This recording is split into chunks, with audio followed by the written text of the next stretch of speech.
Hey y'all, it's Caroline Cole back again for another Working Wednesday. Looking forward to talking to you guys today about voiceover niches. In particular, we're going to talk about 6 that you probably haven't heard of, some of which I've had the opportunity to work in, and one of which I am manifesting and bringing to myself right now. Let's get started. The first one is museum exhibit audio.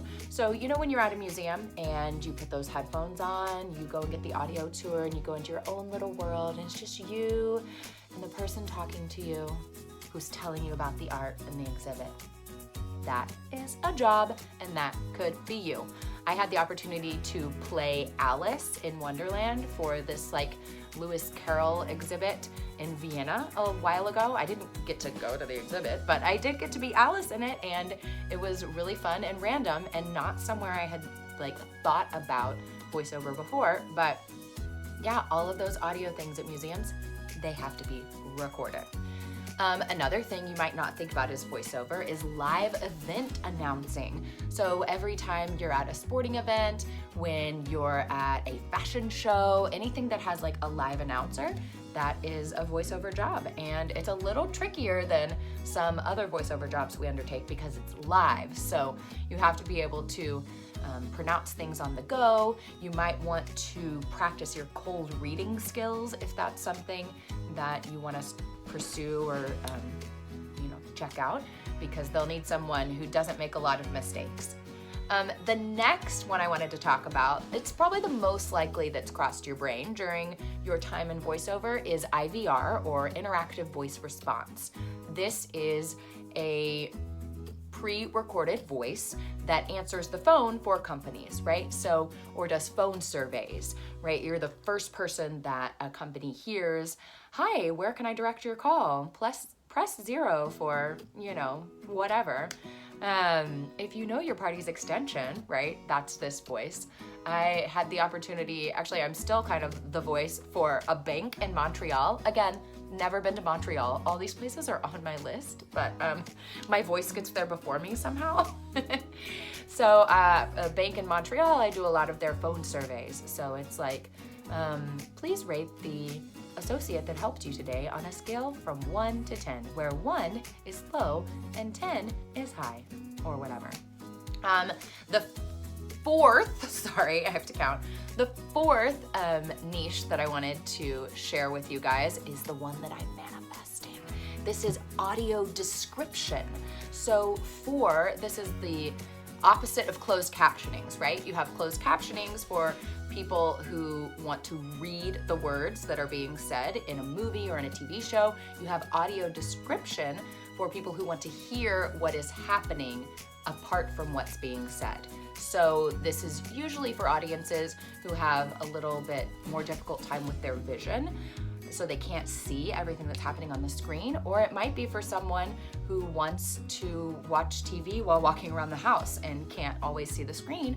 Or this comes up a lot in children's media because it kind of adds an additional layer of education when what's being done is being described. So it's helping put language to that for students and kids.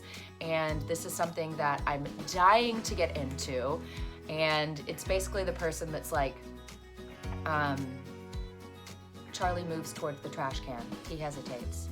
He then takes off the lid, looks inside, looks disgusted, or whatever. You're kind of describing what's happening in the film or the TV or whatever. The fifth type of voiceover that maybe you haven't heard of, or maybe you have, it's training videos. This one does come up a lot. Training videos are the boring, annoying stuff that you have to watch when you start a job or when you're re-upping your certification for something.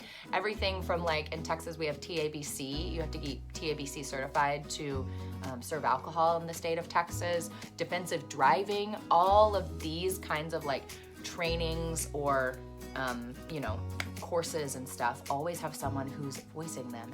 And a lot of this stuff is old, so it's getting revamped and redone all the time with more modern voices and more engaging scripts. The last one I want to talk about, we talk about audiobooks all the time, but I think there is less of an understanding that also textbooks are now becoming audio versions all across the board, right? We used to have just like kind of audiobooks and people would listen to them as like, you know, in the car or whatever. But now with education really coming around to understanding how it's important to cater to different types of learners, textbooks and like really technical and difficult sort of subjects are being turned into audio versions as well. So if you have a certain type of expertise or you trained in you're bringing voiceover as a second career and you have training in another area or expertise, then this kind of narration can be really, really fun for you to learn a little more, and you can bring something to it that the average person might not have, right?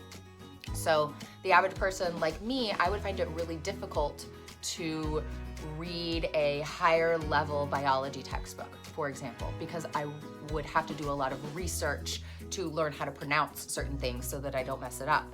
But if someone like you perhaps thought about being pre-med for a while, so you've taken a couple higher level biology courses and you have more of an understanding with the pronunciation, it might be much easier for you and therefore much more cost effective and time effective for you to do a project like that, to kind of look for projects that fit along with your other expertise. So those are 6 niches that I want you to consider this week and kind of just start thinking about what different little corners of voiceover you can get into, because we're always talking about cartoons and audiobooks and commercials, and those things are great, but voiceover is in a lot of places we don't expect as well. So check out this week, maybe looking for museum exhibit audio, live event announcing, interactive voice response, audio description, training videos, and maybe even textbooks. All right, y'all, have a great working Wednesday, and I'll see you again soon.